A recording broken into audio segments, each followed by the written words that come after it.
नमस्कार, आप देख रहे हैं खबरों का सबसे विश्वसनीय और धमाकेदार बुलेटिन न्यूज ब्लास्ट नेशनल और आपके साथ में विजेंद्र सोलंकी। सबसे पहले बात करते हैं राष्ट्रपति पद के लिए यशवंत सिन्हा के नामांकन। विपक्ष के साझा उम्मीदवार यशवंत सिन्हा ने संसद भवन पहुंचकर नामांकन दाखिल कर दिया। इस दौरान एनसीपी सुप्रीमो शरद पवार मौजूद रहे।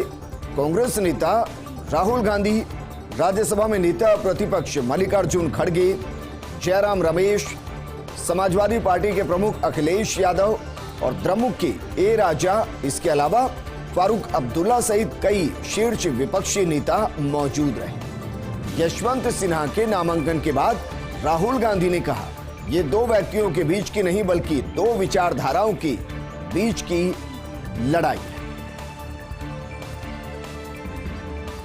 एकनाथ शिंदे गुट को सुप्रीम कोर्ट से बड़ी कानूनी राहत मिली है। डिप्टी स्पीकर के नोटिस पर सुप्रीम कोर्ट की रोक है। सुप्रीम कोर्ट ने डिप्टी स्पीकर के नोटिस पर 11 जुलाई तक रोक लगा दी। बागी विधायकों को 3 दिन में जवाब देने को कहा।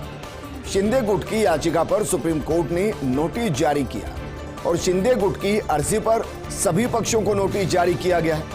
महाराष्ट्र सरकार पुलिस को भी सुप्रीम कोर्ट का नोटिस, चीफ व्हिप सुनील प्रभु को भी नोटिस दिया गया। सुप्रीम कोर्ट ने सभी पक्षों से 5 दिन में जवाब मांगा है। सुप्रीम कोर्ट ने डिप्टी स्पीकर के नोटिस का समय बढ़ा दिया है। अब मामले में 12 जुलाई को अगली सुनवाई होगी। सुप्रीम कोर्ट ने महाराष्ट्र सरकार को निर्देश दिए हैं। कोर्ट ने विधायकों की सुरक्षा का आदेश दिया है। 39 विधायकों के परिवार और जान माल की सुरक्षा के निर्देश दिए गए हैं। महाराष्ट्र सरकार को विधायकों की सुरक्षा की जिम्मेदारी दी गई।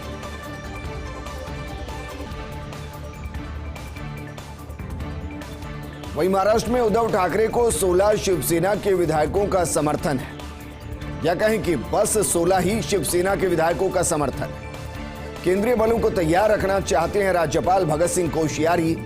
शिवसेना विधायक उदय सिंह राजपूत का रिश्वत की पेशकश का आरोप है। बागियों में शामिल होने के लिए दिए जा रहे थे 50 करोड़ रुपए। बागी गुट ने उदय सिंह राजपूत के आरोपों से इनकार कर दिया है। गुवाहाटी में मौजूद बागी गुट के कई विधायक लौटने के लिए तैयार। करीब 38 विधायकों के गुवाहाटी में मौजूद रहने की खबर है। महाराष्ट्र सियासी संकट पर आदित्य ठाकरे ने बयान दिया और कहा कि शिवसेना के बागियों पर उद्धव के बेटे आदित्य ने जो कहा है वो ये कि हमें जीत का पूरा भरोसा है। दगाबाजी करने वाले कभी नहीं जीतते, उनको कभी ना कभी सामने आना पड़ेगा। ये राजनीति नहीं, सर्कस बन गया है। ये बागी नहीं, भगोड़े हैं। भागने वाले कभी जीत नहीं सकते। सामने आए, आंख में आग डालकर बात करें।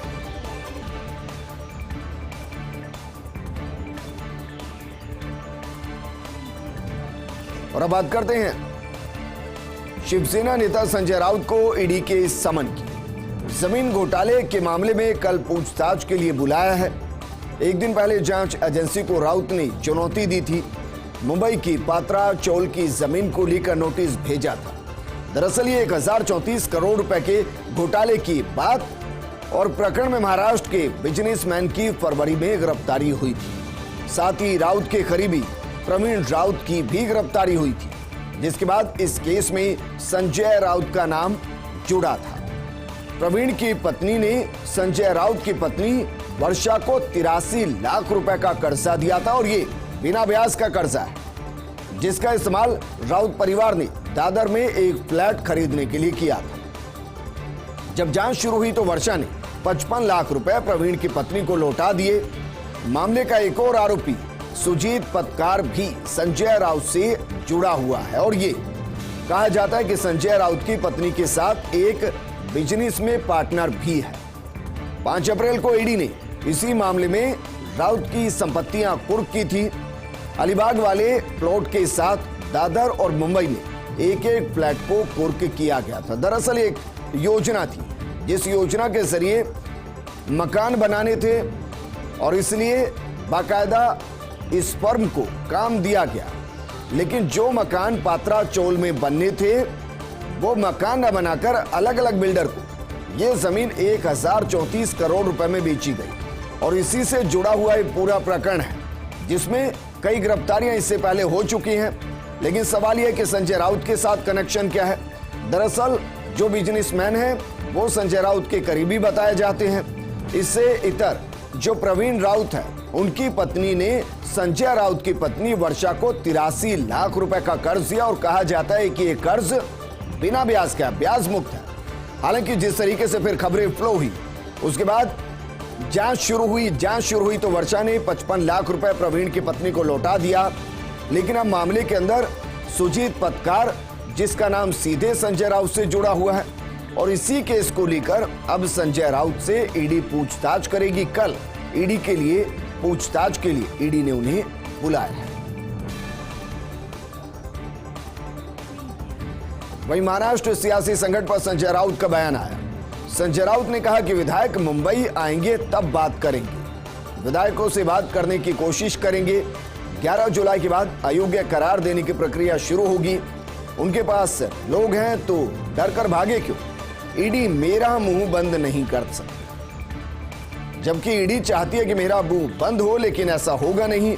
मुझे पता है कि ईडी को कहां से निर्देश मिल रहे हैं। आज आपको अस्थायी जीत मिल सकती है। मेरी पार्टी को खत्म करने की साजिश हो रही है। ये चाहे जो कर ले, मैं झुकूंगा नहीं। मेरा जन्म ही शिवसेना में हुआ है। मुझे एकनाथ शिंदे से सीखने की जरूरत नहीं है।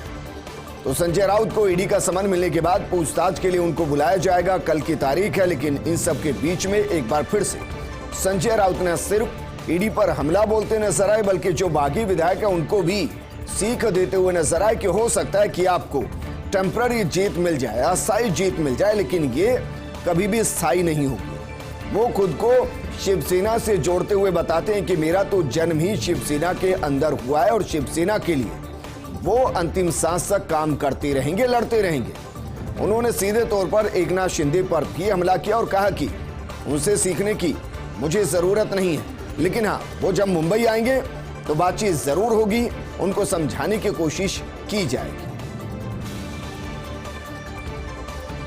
वहीं बीजेपी महाराष्ट्र के घटनाक्रम पर बारीकी से नजर बनाए हुए हैं। महाराष्ट्र के प्रभारी बीजेपी महासचिव सीटी रवि का बयान आया।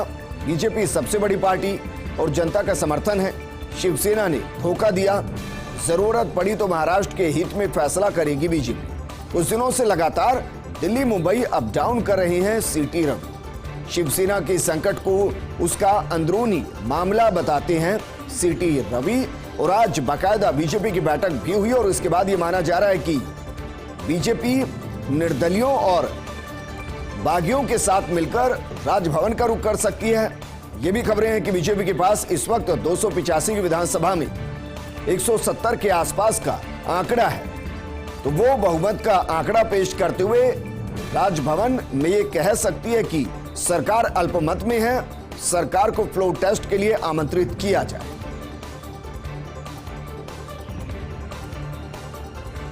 लेकिन इन सबके बीच में यह भी सच है कि महाराष्ट्र का राजनीतिक घटनाक्रम अब नाटकीय मोड़ पर है। शिवसेना की बगावत के पीछे बीजेपी की भूमिका देख रहे हैं लोग, इसलिए रणनीति बदल रही है बीजेपी। सरकार बनाने की जल्दी नहीं, शिवसेना के बागी विधायकों से दूरी बनाने का फैसला है। जब तक तस्वीर पूरे तरीके से साफ नहीं होती दिखती, दर्शक की भूमिका में बीजेपी रहेगी। लेकिन शिवसेना की बगावत से पूरी तरह पल्ला झाड़ रही है बीजेपी। महाराष्ट्र के बीजेपी नेता सुधीर मुंगतीवार सवालों पर भड़के और कहा कि आपको यह गलतफहमी नहीं होनी चाहिए। क्या ये विधायक जूनियर केजी के छात्र हैं जो बहकावे में आ जाएंगे? अपनी ही कमजोरियों का शिकार हो रही है शिवसेना। इस दौरान जो बैठक हुई उसमें सामने निकलकर यह भी आया कि अब बीजेपी किसी भी तरह का कोई समझौता शिवसेना के साथ नहीं करेगी, उद्धव ठाकरे के साथ नहीं करेगी। उसका जो भी आगे का सियासी गणित होगा वो निर्दलियों के साथ होगा, बागी विधायकों के साथ होगा। शिवसेना को महाराष्ट्र में बीजेपी पूरे तरीके से बायकॉट करने के मूड में है। वहीं महाराष्ट्र में शिवसेना के संकट से एक बात साफ, ग्रामीण और शहरी क्षेत्रों में दिख रहा शिवसेना का विभाजन। ग्रामीण क्षेत्रों के ज्यादातर विधायक एकनाथ शिंदे के साथ हैं। ग्रामीण क्षेत्रों के हैं गुवाहाटी में मौजूद 38 में से 23 विधायक। शहरी इलाकों के ज्यादातर विधायक ठाकरे परिवार के साथ हैं। यानी कि शिवसेना दो हिस्सों में बंटती हुई तो दिखाई दे ही रही है। उनके कार्यकर्ता भी दो अलग अलग विचारधाराओं के साथ हैं। एक विचारधारा जो शिवसेना और उद्धव ठाकरे के साथ, दूसरी विचारधारा जो शिवसेना और शिंदे के साथ। और यहां एक बड़ा तबका है जो आज ये कह रहा है कि महाविकास आघाड़ी का हिस्सा बनकर शिवसेना ने बड़ी गलती की। उद्धव ठाकरे ने सत्ता के लिए विचारधारा और हिंदुत्व के साथ समझौता किया है। लेकिन जो आंकड़ा है 38 में से 23 विधायक ऐसे हैं जो ग्रामीण क्षेत्रों से आ रहे हैं। और उनके आरोप क्या थे? आरोप बेहद गंभीर थे। उनके आरोप थे कि उनकी सुनी नहीं जाती, उनके इलाके में काम नहीं होता। तो सवाल यह है कि क्या महाविकास आघाड़ी की सरकार में उद्धव ठाकरे के नेतृत्व में ग्रामीण तबकों को पूरे तरीके से नजरअंदाज किया गया, जिसका खामियाजा अब यह हो रहा है कि सरकार लगभग गिर चुकी है। हिंदुस्तान टाइम्स का आकलन, उद्धव की सरकार डामाडोल है लेकिन गिरने की कगार पर नहीं है।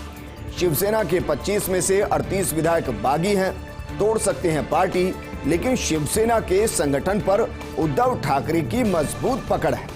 12 नेता, 32 उपनेता, 33 संपर्क प्रमुख, 101 जिला प्रमुख, उप प्रमुख, 9 नेता, 28 उपनेता, सभी 5 सचिव उद्धव ठाकरे के समर्थन में। इसके साथ ही सभी संपर्क प्रमुखों और जिला प्रमुखों का भी समर्थन उद्धव ठाकरे के साथ। फिलहाल शिवसेना पर उद्धव ठाकरे का पूरा नियंत्रण है। ये बात हुई संगठन की, लेकिन बात जब सरकार की करेंगे तो सरकार लगभग अस्थायी दिखाई दे रही है, क्योंकि सरकार में इनमें से किसी की भूमिका नहीं है। सरकार में भूमिका होती है विधायकों की, और विधायकों का बहुमत वर्तमान स्थिति में या तो बीजेपी के पास है, और शिवसेना के अंदर के बहुमत की बात करें वो शिंदे के पास है। तो हिंदुस्तान टाइम्स का संपादकीय है what's the poll results reveal, यानी कि जो चुनाव हुए उससे क्या कुछ सामने आ रहा है। दरअसल उत्तर प्रदेश की 2 लोकसभा सीटें बीजेपी ने जीती, पंजाब में 1 सीट आम आदमी पार्टी हार गई। 4 राज्यों की 7 विधानसभा सीटों के नतीजे उम्मीदों के अनुरूप है। लोकसभा उपचुनाव के नतीजों से राष्ट्रीय स्तर पर बीजेपी मजबूत हुई है। विधानसभा उपचुनाव में संबंधित राज्य सरकारों का दबदबा रहा।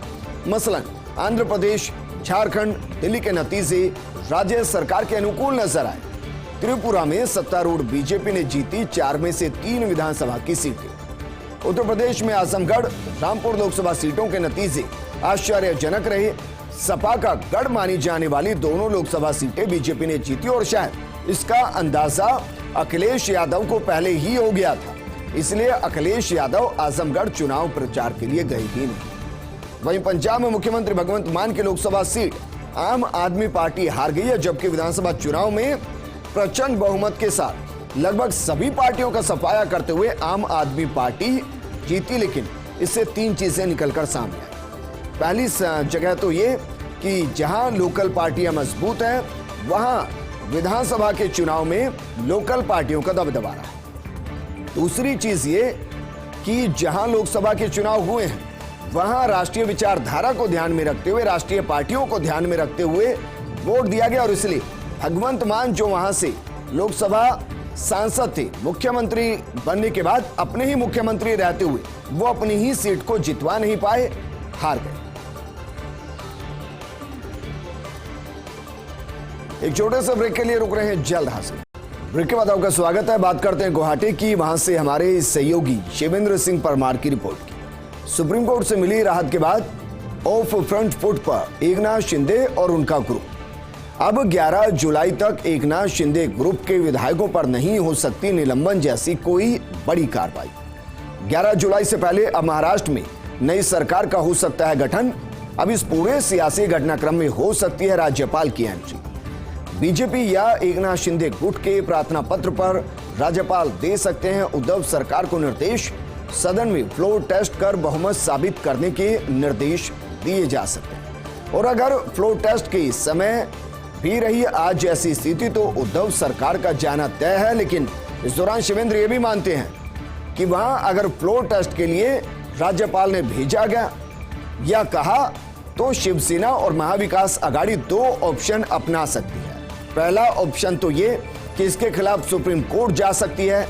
अगर सुप्रीम कोर्ट भी ये कह दे कि नहीं फ्लोर टेस्ट होगा, तो शिवेंद्र दूसरा ऑप्शन बता रहे हैं कि फिर फ्लोर टेस्ट की नौबत नहीं आएगी और उद्धव ठाकरे अपना इस्तीफा राज्यपाल को भेज देंगे। उन्होंने कई उदाहरण भी दिए कि इससे पहले जहां जहां इस तरीके की स्थिति आई, चाहे वो कर्नाटक में येदियुरप्पा की हो या बाकी जगह पर, वहां जब जब ऐसा लगा कि फ्लोर टेस्ट में बहुमत साबित नहीं होगा, उससे पहले ही मुख्यमंत्री ने इस्तीफे दे दिए। हालांकि राजस्थान के परिवेश में ये अलग है।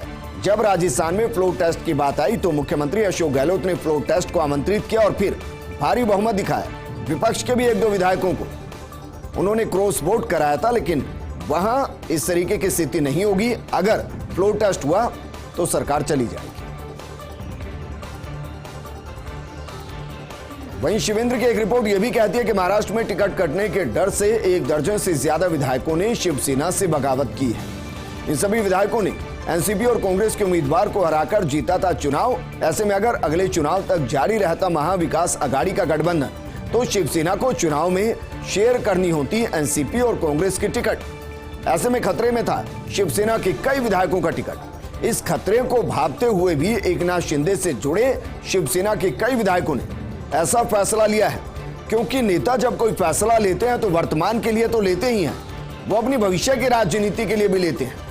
तो इन विधायकों को यह डर भी था कि अगर 2.5 साल के बाद जब चुनाव होंगे महाराष्ट्र में 2024 के आसपास, तो उस दौरान इनके टिकट कट सकते हैं। और ऐसे में इन्होंने ज्यादा बेहतर समझा कि वर्तमान सियासत को भांपते हुए शिवसेना से अलग हुआ जाए, ताकि अगले चुनाव में भी दमखम के साथ लड़ा जाए। आईआरएस नितिन गुप्ता सीबीडीटी के नए चेयरमैन नियुक्त किए गए हैं। कार्मिक लोक शिकायत और पेंशन मंत्रालय ने आदेश जारी कर दिए हैं। 1986 बैच की आईआरएस अधिकारी नितिन गुप्ता वर्तमान में सीबीडीटी में सदस्य हैं। अन्वेषण के रूप में कार्यरत है गुप्ता भारतीय प्रतिस्पर्धा आयोग की डीजी के रूप में भी काम कर चुके हैं। गुप्ता अभी संगीता सिंह के पास है सीबीडीटी के चेयरमैन पद का अतिरिक्त प्रभार।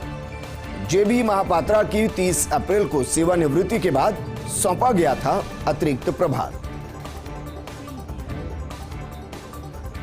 मध्य प्रदेश कैडर के 2 आईएएस अफसरों को नई जिम्मेदारी दी गई है। लाल बहादुर शास्त्री राष्ट्रीय प्रशासन अकादमी मसूरी में नियुक्ति दी गई है। नंद कुमारम और छवि भारद्वाज को नियुक्त किया गया है उप निदेशक। मध्य प्रदेश कैडर के 2008 बैच के आईएएस अफसर हैं नंद कुमारम। वहीं छवि भारद्वाज भी हैं 2008 बैच की एमपी कैडर की आईएएस अधिकारी। आईएएस कैडर के सिविल सेवक को प्रशिक्षित करना है अकादमी का मुख्य उद्देश्य। मिजो में हेलीकॉप्टर कारखाना लगाने में मदद कर सकता है भारत। मध्य पूर्व और उत्तरी अफ्रीका क्षेत्र में निर्यात में मिलेगी मदद। मिस्र के वायुसेना प्रमुख जल्दी ही आने वाले हैं भारत। इस दौरान होगी मिस्र में हेलीकॉप्टर कारखाना लगाने पर बातचीत। पिछले साल नवंबर में मिस्र गए थे वायुसेना प्रमुख वीआर चौधरी। जैकलीन एक बार फिर से ईडी में तलब। ठग सुकेश चंद्रशेखर के साथ रिश्तों को लेकर एक बार फिर से पूछताछ हुई। 200 करोड़ की उगाही मामले में ईडी पहले भी कई बार पूछताछ कर चुकी है। प्रवर्तन निदेशालय ने कुछ दिन पहले ही जारी किया था लुकआउट नोटिस। कथित मनी लॉन्ड्रिंग मामले में जैकलीन के खिलाफ लुकआउट नोटिस जारी किया था। हालांकि कोर्ट ने जैकलीन के खिलाफ लुकआउट नोटिस को निलंबित कर दिया था। जैकलीन पर है तिहाड़ जेल में बंद सुकेश चंद्रशेखर से महंगे गिफ्ट लेने का आरोप। ईडी ने जैकलीन पर कार्रवाई करते हुए कुर्क की थी 7 करोड़ रुपए की संपत्ति। असम